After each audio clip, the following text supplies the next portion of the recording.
13 अगस्त 1972 की रात पाकिस्तान के रावलपिंडी में मौजूद एक high security prisoner of war camp पर काले बादल छाए हुए थे। तेज हवा चल रही थी, बारिश लगातार पड़ रही थी और उसी शोर के बीच इतिहास चुपचाप लिखा जा रहा था। यही वो कैंप था जहां 1971 के भारत पाक युद्ध के बाद भारतीय वायुसेना के 12 जाबाज पायलटों को बंदी बनाकर रखा गया था।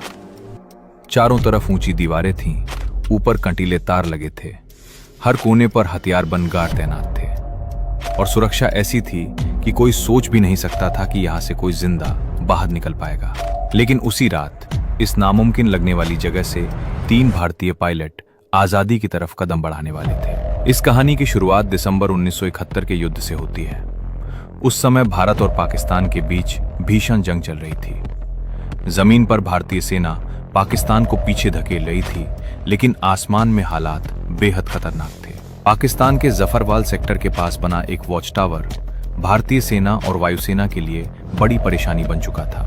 वहां से पाकिस्तानी सेना भारतीय गतिविधियों पर नजर रखती थी और कई बार भारतीय विमानों पर सटीक फायरिंग भी करती थी। इस खतरे को खत्म करने की जिम्मेदारी भारतीय वायुसेना के बहादुर पायलट दिलीप पारोलकर को दी गई। पारोलकर अपने साहस, अनुशासन और तेज दिमाग के लिए जाने जाते थे। उन्हें पता था कि मिशन आसान नहीं है, लेकिन देश के लिए यह जोखिम उठाना जरूरी था। 10 दिसंबर 1971 को दिलीप पारोलकर अपने फाइटर जेट के साथ मिशन पर निकले। जैसे ही वे टारगेट के करीब पहुंचे, पाकिस्तानी एंटी एयरक्राफ्ट गनों ने भीषण फायरिंग शुरू कर दी।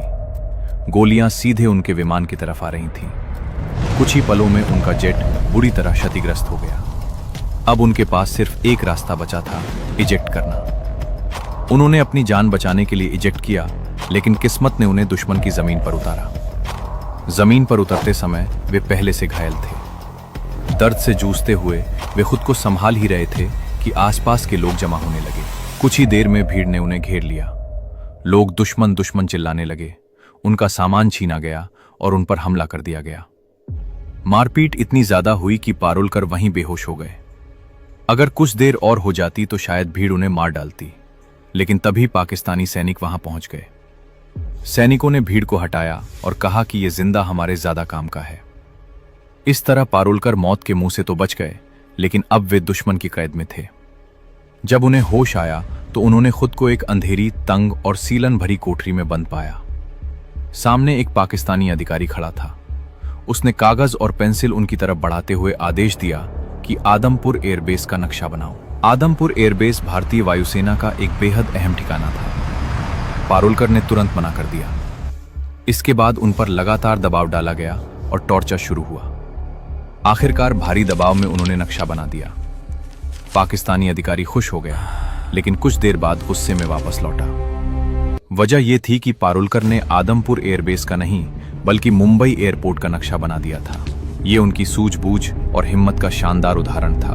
गुस्से में अधिकारी ने उन्हें सजा सुनाई कि वे पूरी रात कोठरी के एक कोने में खड़े रहेंगे और गार्ड को आदेश दिया गया कि अगर वो बैठे तो उसे गोली मार दी जाए। पारोलकर पूरी रात खड़े रहे। शरीर जवाब दे रहा था, लेकिन तभी गार्ड को उन पर तरस आ गया। उसने धीरे से कहा कि बैठ जाओ, कोई आएगा तो मैं बता दूंगा। दुश्मन की जमीन पर भी इंसानियत की एक छोटी सी झलक उन्हें मिल गई। कुछ दिनों बाद पारोलकर को बाकी भारतीय बंदियों के साथ रावलपिंडी के POW कैंप में भेज दिया गया। यहाँ भारतीय वायुसेना के कुल 12 पायलट कैद थे। कैंप का इंचार्ज उस्मान हामिद था, जो भारतीय पायलटों के साथ अपेक्षाकृत सम्मानजनक व्यवहार करता था। हालांकि कई पाकिस्तानी अधिकारियों को यह बात पसंद नहीं थी। उसी उस्मान हामिद ने भारतीय पायलटों को एक कैसेट प्लेयर और एक एटलस दिया। उस समय शायद किसी ने नहीं सोचा होगा कि यही मामूली सी चीजें आगे चलकर एक बेहद साहसिक फरारी की नींव बनेंगी। 25 दिसंबर 1971 को कैंप में खबर पहुंची कि ढाका में पाकिस्तान ने सरेंडर कर दिया है और भारत युद्ध जीत चुका है। 93,000 पाकिस्तानी सैनिक भारत की कैद में थे। कैंप में खुशी की लहर दौड़ गई। सभी को लगा कि अब जल्द ही वे घर लौटेंगे। लेकिन दिलीप पारोलकर के मन में बेचैनी थी। उन्हें महसूस हो रहा था कि युद्ध बंदियों की अदला बदली में बहुत समय लग सकता है। शुरुआत में किसी ने उनका साथ नहीं दिया, लेकिन समय बीतने के साथ उनकी बात सही लगने लगी। कई महीने गुजर गए और भारत सरकार की तरफ से कोई स्पष्ट हलचल दिखाई नहीं दी। तब 2 पायलट उनके साथ आए, MS ग्रेवाल और हरीश सिंह जी। अब तीनों ने मिलकर भागने की योजना बनानी शुरू की। सबसे पहले उन्होंने एटलस का गहराई से अध्ययन किया। रात रात भर वे नक्शे देखते, रास्ते समझते और संभावनाएं तलाशते। उन्होंने तय किया कि सीधे भारत पाक सीमा की तरफ जाना बहुत खतरनाक होगा, क्योंकि युद्ध के बाद वहां सुरक्षा बेहद कड़ी थी। इसलिए उन्होंने फैसला किया कि वे पहले अफगानिस्तान की तरफ जाएंगे और वहां से किसी तरह भारत लौटने की कोशिश करेंगे। अब उन्हें ऐसी सेल चाहिए थी जो कैंप की बाहरी दीवार के सबसे पास हो। काफी निरीक्षण के बाद उनकी नजर सेल नंबर 4 पर पड़ी।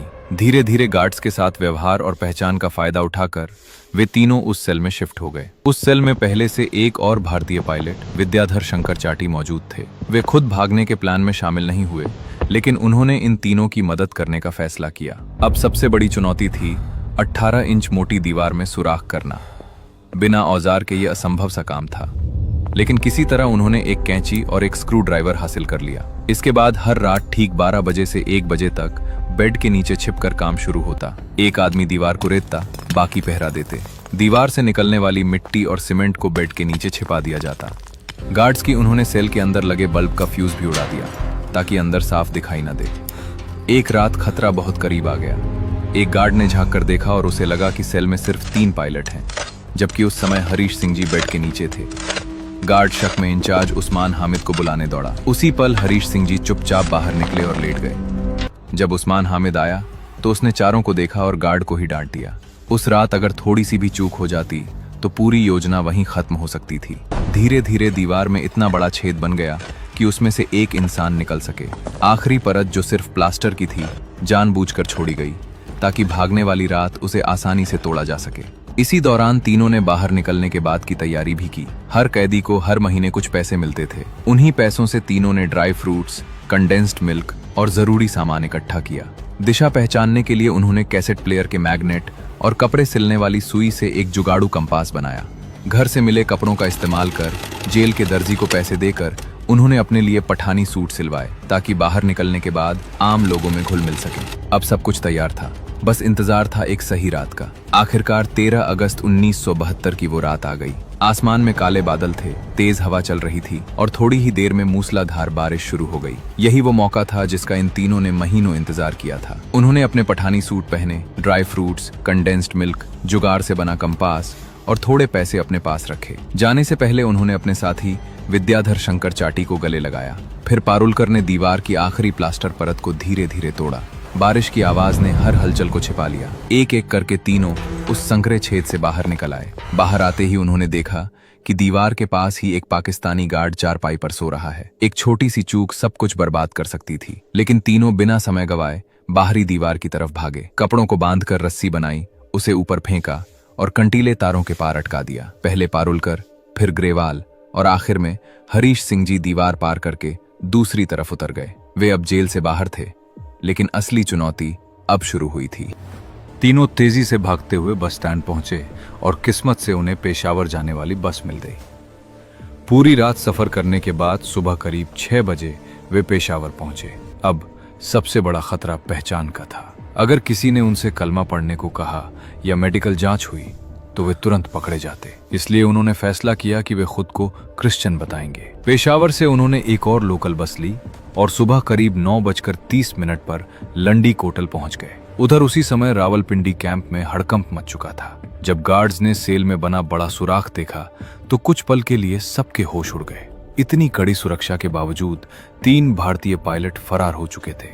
गुस्से और डर में कुछ गार्ड्स ने सोचा कि विद्याधर शंकर चाटी को गोली मार दिया जाए और ऊपर ये रिपोर्ट कर दी जाए कि वो भी भागने की कोशिश कर रहे थे। लेकिन जल्दी ही वरिष्ठ अधिकारियों को सही जानकारी मिल गई, इसलिए ये योजना पूरी नहीं हो सकी। अब इन तीनों पायलटों के सामने अगली सबसे बड़ी चुनौती थी अफगानिस्तान में दाखिल होना।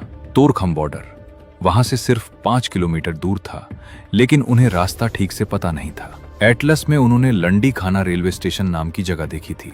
नक्शे के हिसाब से अगर वे वहां पहुंच जाते तो आगे बढ़ना आसान होता, लेकिन उन्हें यह नहीं पता था कि उनका नक्शा पुराना था और लंडी खाना रेलवे स्टेशन 1932 में ही बंद हो चुका था। यही गलती उन पर भारी पड़ गई। वे एक चाय की दुकान पर पहुंचे और वहां खड़े एक आदमी से पूछा कि लंडी खाना कैसे जाएं। ये सुनते ही आसपास के लोग उन्हें घूरने लगे। तभी एक आदमी आगे आया और सख्त लहजे में पूछने लगा कि तुम कौन हो, कहां से आए हो और कहां जा रहे हो। पारुलकर ने जवाब दिया कि हम पाकिस्तान एयरफोर्स के अफसर हैं, छुट्टी पर हैं और घूमने जा रहे हैं। लेकिन दुर्भाग्य से वो आदमी तहसीलदार का क्लर्क निकला। उसे तुरंत शक हो गया। उसने कहा कि यहाँ इस नाम की कोई जगह नहीं है। भीड़ बढ़ने लगी और शक गहराता गया। आखिरकार तीनों को पकड़कर तहसीलदार के पास ले जाया गया। तहसीलदार के सामने भी उन्होंने खुद को पाकिस्तानी एयरफोर्स अधिकारी बताया, लेकिन बात बनी नहीं। तब आखिरी दांव खेलते हुए पारुलकर ने कहा कि अगर भरोसा नहीं है तो पाकिस्तान एयरफोर्स के एलडीसी उस्मान हामिद से बात करा दीजिए। उन्हें लगा कि शायद ये नाम उन्हें बचा लेगा, लेकिन यही उनकी सबसे बड़ी गलती साबित हुई।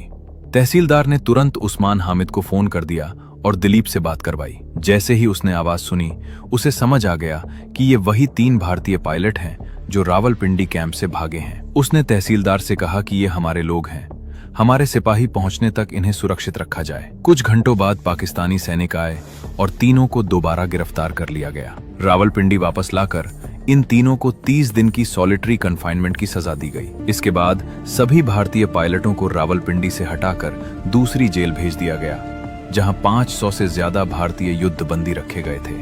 इसी दौरान भारत और पाकिस्तान के बीच युद्ध बंदियों की अदला बदली को लेकर बातचीत तेज हो गई। आखिरकार दिसंबर 1972 में पाकिस्तान के राष्ट्रपति जुल्फिकार अली भुट्टो ने सभी भारतीय युद्धबंदियों को रिहा करने का ऐलान कर दिया। जब ये भारतीय जवान वाघा बॉर्डर के रास्ते भारत लौटे तो वहां हजारों लोगों की भीड़ उनका इंतजार कर रही थी।